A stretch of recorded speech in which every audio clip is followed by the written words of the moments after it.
In this guide, I'm going to show you how to include microphone audio in PS5 recordings.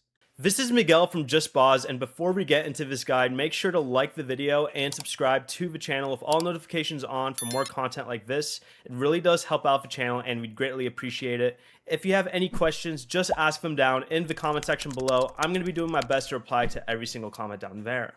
From the PS5 home screen, go ahead and open your settings.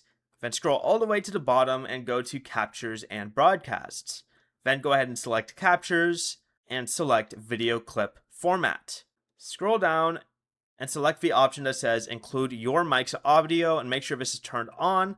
And then make sure that your microphone is connected and unmuted before you start recording. Your PS5 will now include your microphone audio in future gameplay video clips. You can also do the same thing with party audio if you'd like. Before you leave, remember to like the video and subscribe to the channel with all notifications on for more content like this. It really does help out the channel and we'd greatly appreciate it. And if you did have any questions, just ask them down in the comment section below. I'm going to be doing my best to reply to every single comment down there. Peace.